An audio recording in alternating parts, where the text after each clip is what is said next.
What's going on, YouTube family? Today is bittersweet. I really wasn't in the mood to even record today, honestly. So you're probably saying, well, why are you recording? Well, what I've noticed with doing these vlogs and stuff, it actually helps me. It's like my way of, I don't know, or note to myself. I'm just doing it with the video camera. So the reason I say that, my first day, well, actually it was Sunday. Today is Saturday.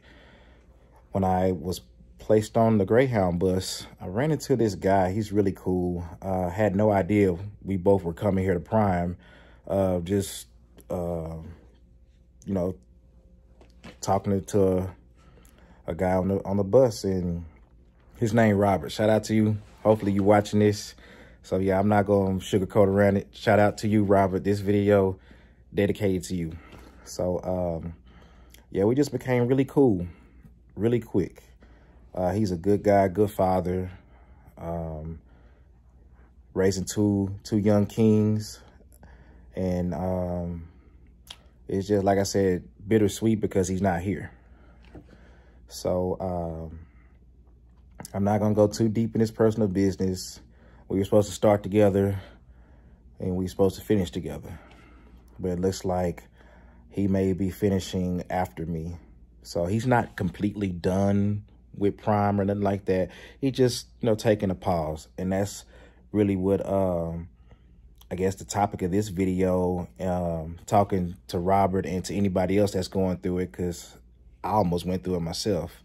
Sometimes we want things to happen when we want them to happen, but sometimes things are just out of our control. And usually it might be for the best, if that makes any sense. Granted, his time to me, and I think to him too, was kind of wasted with this week, but it wasn't, because we got to meet each other. We were kicking it every day. It was like when you go to, oh, let me show you this view. Well, I'm sleeping on that bed. Show you this view. I'm gonna flip the camera around. I'm not off topic. Hold on. Just sitting in my room, waiting on my stuff to charge up. Yeah. Nice little view of the parking lot. I'm at the Campus Inn, by the way. So like I was saying, sometimes things just don't work or go according to our plan, and that may be for a good reason. I believe once he gets things taken care of and he does come back, the weather's gonna be better. That's what, you know, just trying to cheer him up yesterday, because he's going through something. I was going through something, because I thought I was placed on the waiting list to get a truck. And turns out, and I'm country, but you see that crust. Got to get that crust. It's not nasty. It's my saliva. It'd be nasty if it's somebody else's. And every time I blink, I was feeling it. But anyway, so now I did get off subject. But so for the process, once you complete your physical, your file review, your background check, and am I leaving something off? If you decide to use their tax CPA people or not, and if you want to get an LLC, now this is strictly lease, and you finish all the CBTs, computer-based training or computer-based tests, because you watch a video, you take a test. Once you finish that, and there's 64 of those too. If you're watching this, you decide to come to Prime. When you come, it may be more, it may be the same, it may be less. But this is just what me and Robert went through. Once you finish that stuff, now you, and they give you the clear. The all clear is like everything checked out. You're good to go. You're at that point, you're hired on. And we both doing independent contractor leasing, what we both doing. So at that point, you take a badge, they put you in the system, you still get meal cards, and now you get a driver code. Like if you've seen any other content creator channels, and they had a driver code at the bottom or at the top, wherever, you get the driver code. You get to go meet your fleet manager, talk to your fleet manager, and after that, you go to what's called Success Leasing, and you put your name on the wait list. That's the next step. So we both did all that. Initially, my holdup was Snyder, and his holdup was his previous. I'm not gonna put his company name out there, but he was waiting on his company to verify with Prime that he no longer worked there, and what type of truck he drove and for how long. Same thing with me. It was with Snyder that verified what type of truck I drove, how long, and I think they asked him about the states. Is what I had talked to my driver leader, is what she said. So that was my holdup. So half of the class, this was on Wednesday, half of the class was able to continue on. The other half were kind of like waiting or in limbo. So we just, you know, like the saying, we didn't let that was a lemon thrown at us. We didn't take it sourly. We just crushed it and made it into lemonade. So we was like, okay, screw it. We can, you know, be moping and sad, or we can go have fun. So we wound up going over to the Millennium, to the terminal. We were going to shoot pool, but both the pool tables were full. We don't play table ping pong. We don't play that. So we went and watched the movie because they have a movie theater over there. And I was thinking on the wall, and I'm going to show you that later, they have like 13 movies on the wall, little backgrounds. And I thought all we could watch was those videos, and they just recycle. Because that's how it is at the truck stops that have a movie theater. They post on the wall what's available, and they tend to just recycle. So you watch one, like you'll watch Avengers Endgame, then the next one might be Indiana Jones, and the next one might be Life with Eddie Murphy and Martin, and then it just recycles. Just give me an example. So me and Robert went in there. He found, which I thought it was the thermostat, but it was actually a tablet that works the projector, and you can choose from a whole catalog of movies. So it's a movie I've never seen it before, but I saw previews of it. I'm not sure when it came out, called Lawless. That's a good movie, and it's based on a true story. It was based back off the 1930s and 40s when prohibition, alcohol, moonshine, or whatever was a big no-no, and how people used to smuggle it across states and through the interstate, and how the police back then, they did mind, but they didn't as long as you were paying them. It was a good movie. I won't spoil it for you. Good movie. Check it out.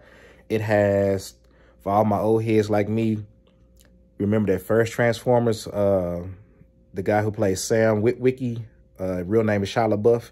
He's in the movie. For the younger, newer heads, if you've seen Venom, the movie Venom, not Tobey Maguire's Venom, but the other one, Venom that was by himself with, I think his name is Tom something. I forget his last name. I'll look it up and add it to this. He's in the movie as well. Good movie. Check it out. It's called Lawless. It's based on a true story. So Robert found that. We were just sitting in the movie theater watching that. And we went and grabbed something to eat at the North Star Grill. Good food there. So we just made the most of it. And of course, he gets a call, and they tell him that he has to be out of the Campus Inn by the next day, and they're not going to give him away. Like I said, we met on Greyhound, so they gave him a ticket to come up here, but it was up to him to get his own ticket back. It was just like, damn, they keep throwing all this stuff at my guy. I was like, that's really messed up. Prime, I know y'all watching this, Prime. Let me bring it closer. Prime, I'm looking at the camera. Prime, you got to do better. You have to do better. You can't bring someone clear across states. He came from Alabama. Some of you might not think that's far, but you can't bring somebody and drop them off in the middle of nowhere in Springfield, Missouri, and then not give them a way back. Now, I understand, because I even asked my recruiter, you don't do the rental cars no more, but you will reimburse if you rent a car, or same thing with flying. I'm not sure if they will pay for your whole ticket, but I think they may give you a little bit of it back once you show receipts. But you could have sent him back on a Greyhound. You put him in like one of my favorite movies, Denzel Washington, John Q situation, when the wife said, you got to do something, when the baby was their son was having heart issues. And, you know, he was stressed and he had like short notice, and he wound up taking over damn whole hospital. So you put my man in a tough spot, but he was able to persevere from it. He wound up catching a flight. He had a 6 a.m. flight, but the shuttle to take him to the airport, the first one / last one of the day is at 1 a.m. So we wound up getting back over here early because my man had to get some sleep. And then he caught that 1 a.m. shuttle. They took him to the airport. Then his flight got delayed. I just said, man, you going through all this for a reason, bro. It's going to make you stronger. That's all I could tell him. And everything's going to be okay. I say that to say what probably was going to happen, or even with me, I forgot about what I was going to say about me. So he got hit with all that bad news that he would have to take a break in this part of the process and come back. As long as it's within 30 days, he don't have to do everything over again. They just hold his spot. I just simply, the lady forgot to put me on the list. So the list is already long. I've met people here that's been waiting to get a truck for almost 2 weeks. I don't want to wait that long, but they did tell me it's 16 people ahead of me. And there's also, if there's a person that's came to the end of the lease of their truck that they're currently in, they have to turn it in. They take priority over the people that's on the list. So I know from just going online that there are 16 people ahead of me, but they don't put the end of lease people name on that list. They take priority. So it's like, I know it's 16 people in front of me, but it could be 20. It could be 26. So what I was told, as long as I stay here, they will pay me.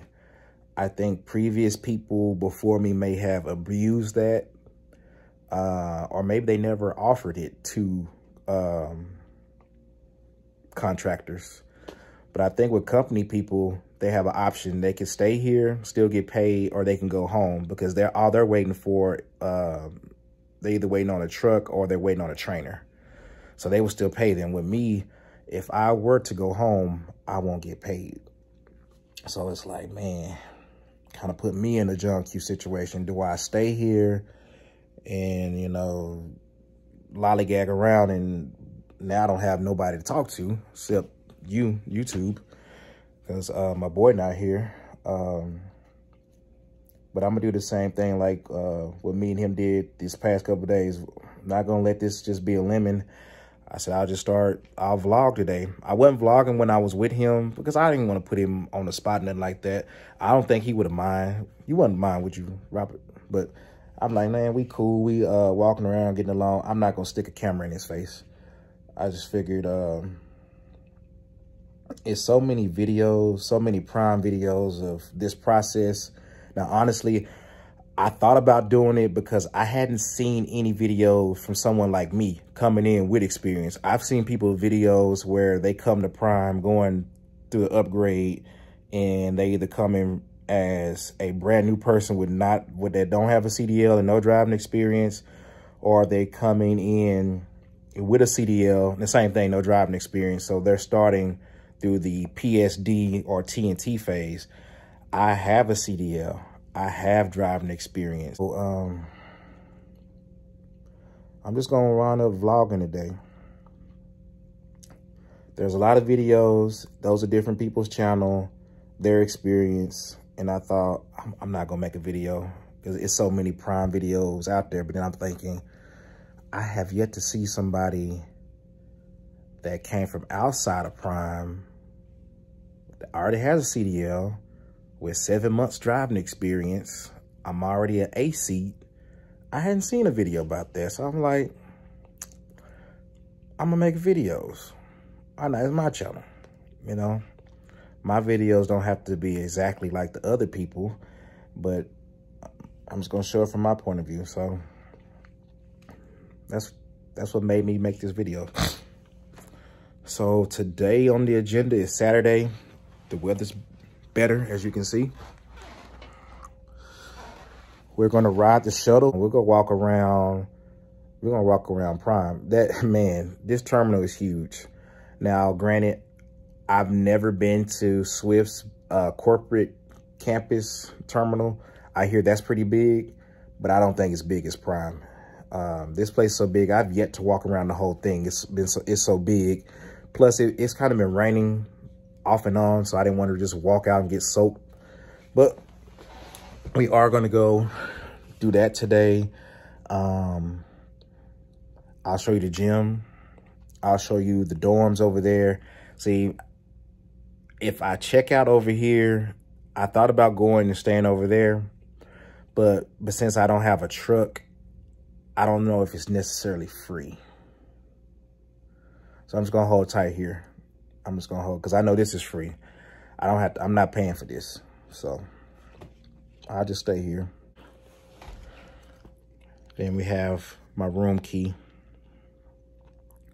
Getting out the room, and then I can go through each different building with this key. So yeah, we're gonna we'll go blogging today. We'll walk around the Millennium. That's the name of the building. We'll walk. We'll see some people. We'll go to the store. Everything I've been doing this week that I didn't have the camera, we'll go do that. The weather's better. We'll even go look at the lot and see what trucks are really available, because I noticed sometimes they put trucks on the website and sometimes they don't. So we'll go look at that. I think the students may be training today. I know myself when I was a student, well, if somebody just standing there, arms folded, looking at me, especially they got a camera, you know, it can make you nervous. So I won't do that. We'll stay on the inside of the building, but we'll watch the students. I think it's cool. It's, and I told, you know, I wish, I'm just a good, nice, compassionate guy and sincere guy. So when I saw the men and the women going out and coming in, some of them had smiles, some of them didn't. Because I'm honest, and y'all saw in my other video, I failed my air brakes test, the written test. But they've already passed it, I believe. They're, yeah, they have their permits. So they're to the driving part. They're learning the maneuvers. They're learning the straight line back, the offset, and the parallel park, and then just driving around. But you're going to see, it's called the training pad. It is huge, and it's on asphalt. And I was telling them, hey, I told this guy, I was like, man, I don't know exactly what happened, but I can kind of see it on your face. Man, it's going to be okay. I said, I failed my air brakes test, bro. I've been where you at. I was the only one to feel it. I've been where you at. It was just, you know, a humbling experience. Remember, this is something new. I asked him, have you ever driven before? He's like, no. I said, well, don't beat yourself up, because you're learning something new. You're trying to better yourself. You can't better yourself once you get inside of here in your head, you know. Yes, you got to be like, I asked him, do he like football? He said, yeah. I said, like a quarterback. I said, the quarterback is probably one of the toughest positions on the field next to being the head coach. I'm like, they have to, when they make bad plays, they can't let that beat them up in here. They got like, okay, it was a bad play. You got to learn from it. That's when they throw an interception, they go sit down, and it might be a coach come over there and they give them a tablet just to see, okay, what were you looking at? You know, just block that out, man. When you go back out there, you learn from your mistake, you'll handle it. I said, I failed a test. I learned from my mistake. I took that test again, aced it. I said, next time you go back out there, just take a deep breath, and whatever you did today, don't do that. You'll be fine. Take your time. And he was cool with that. And he told me, thank you. And there was a lady, she's getting in a flatbed. Told her the same thing. I said, now, I never personally driven a flatbed. And this when Robert was right there. And we were just talking to her like, hey, I said, but he has. So he can give you some pointers. And he did. He's a good, that's why I say he's a good dude. And yeah, it is what it is. He had to do what he had to do. But he'll be back. But he gave her some tips. Because turning the flatbed versus turning a box truck, where we have 53 foot, the box, totally different. It's more of, he said it's turning like a half moon type of turn. So your whatever you're hauling won't shift and take you with it. So it was cool. So we cheered her up too. And they're going to be okay. So yeah, we'll go look at that. Hopefully someone out there training. But they have trucks for it. Flatbed, reefer, and flatbed, reefer. And I want to say I saw another truck, maybe intermodal. I'm not sure. So you'll see people driving, you'll see people backing, and you'll see people doing the in-cab and just a regular pre-trip. And then if you hear the pumping, that's the in-cab doing the air brakes test. So it was cool watching that this week. I like their training department setup. It's pretty cool. Well, enough talking. Let's get out of this room. Let's go.